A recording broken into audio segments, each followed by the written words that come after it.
Mesdames, Messieurs, amis des journaux, bonjour. Le président Patrice Talon sur le terrain dans les 77 communes du Bénin.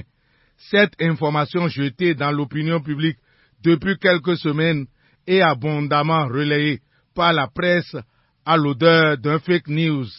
Et pour cause, la Nouvelle Tribune pêche une réponse de Wilfrid Léandre Humbedi, le secrétaire général adjoint et porte-parole du gouvernement à ce sujet. Rien de prévu pour l'instant, assure-t-il. Je ne suis pas informé. C'est vous les médias qui m'avez informé qu'il y aurait une tournée présidentielle en avril. Pour l'heure, le chef de l'État Patrice Talon n'a aucune tournée inscrite dans son agenda.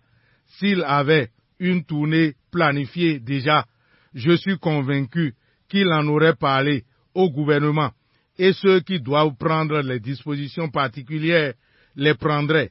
À l'heure où je vous parle, il n'y a rien de tel à l'agenda du président de la République Patrice Talon pour les mois d'avril et mai, comme cela a pu être dit sur les réseaux sociaux et dans certaines presses précises. Wilfrid Léandre Humbedi, rapporté par la Nouvelle Tribune, le démenti d'une quelconque tournée du président Patrice Talon est aussi relayé par Diakpata, Le Matinal, Le Soleil Bénin Info, Gaskiani Info et l'événement précis.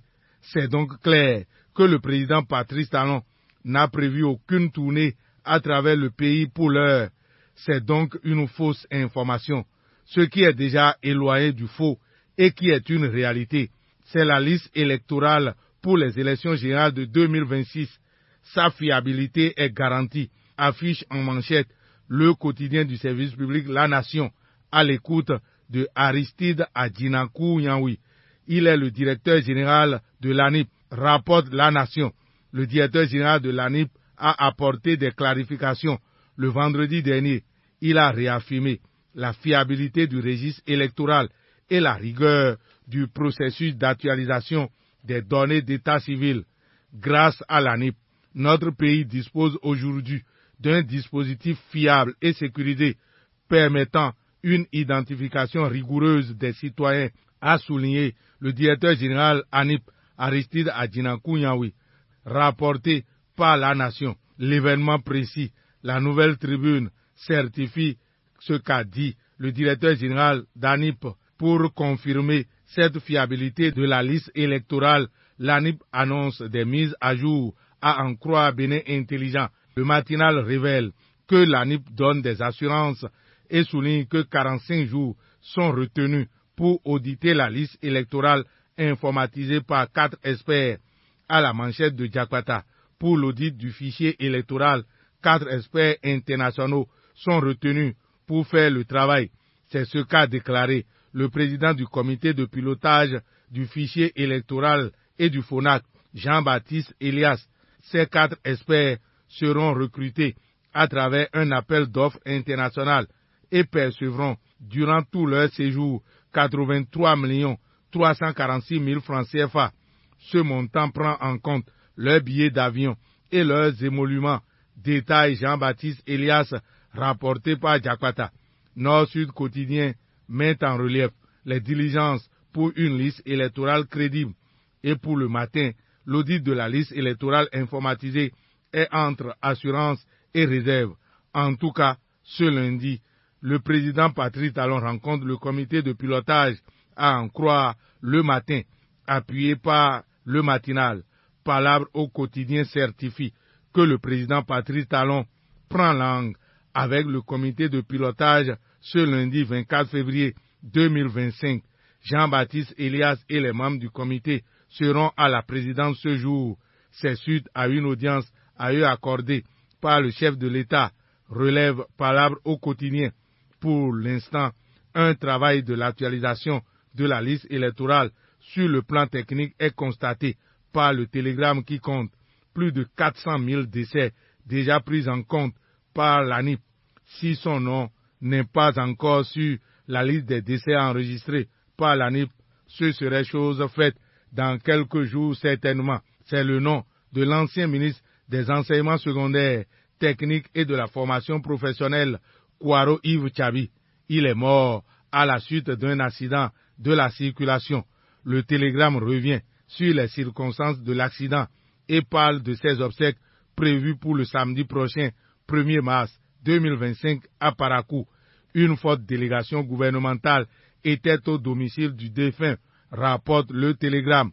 Cette information est confirmée par la tribune de la capitale dirigée par Bachirou Assouma. Une forte délégation gouvernementale était au domicile du ministre Feu Kwaro Yves Tchabi, ce que confirme Le Soleil Bénin Info. Il y a une délégation gouvernementale au domicile du défunt, souligne La Nation, qui trouve que les condoléances et hommages affluent.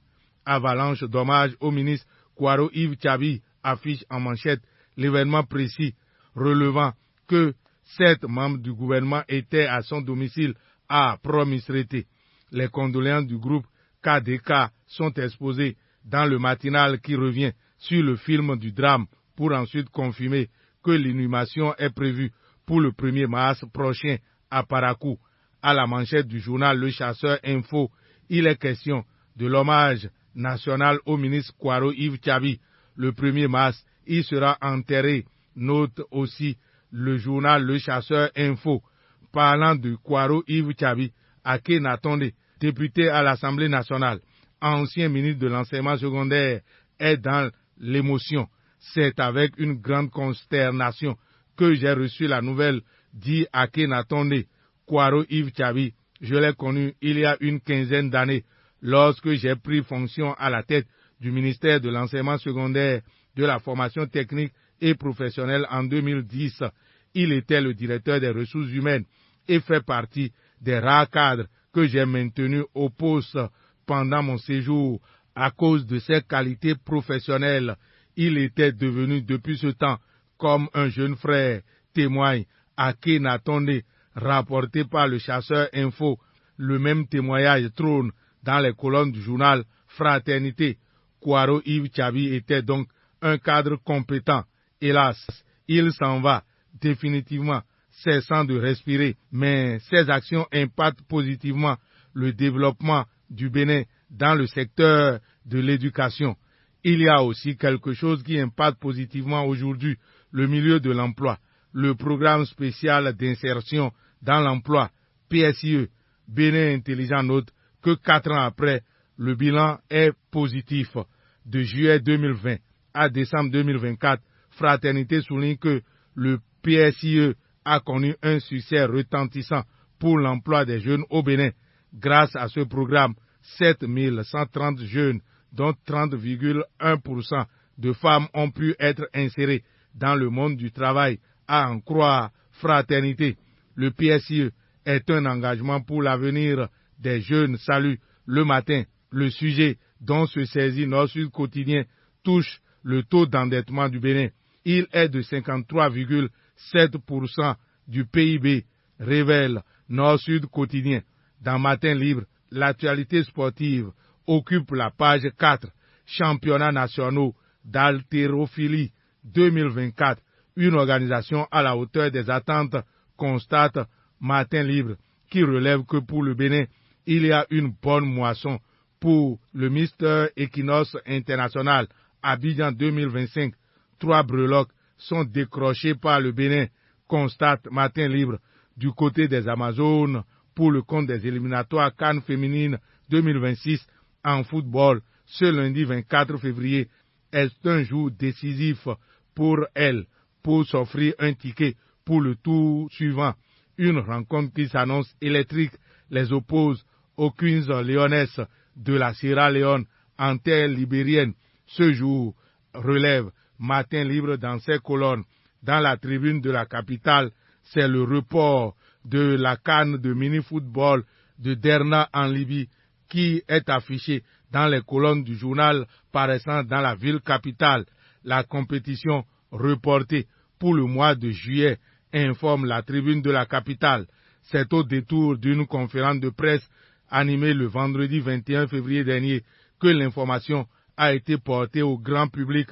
En effet, initialement prévue du 16 au 25 avril prochain, la Coupe d'Afrique de mini-football aura finalement lieu du 14 au 25 juillet prochain. C'est une information portée par le président de la Fédération béninoise de mini-football. Selon le plus fouteux des maires du Bénin, le président de la Fédération de mini-football, Germain Sourou Wanvoegbe, toutes les délégations sont attendues en Libye le 13 juillet prochain.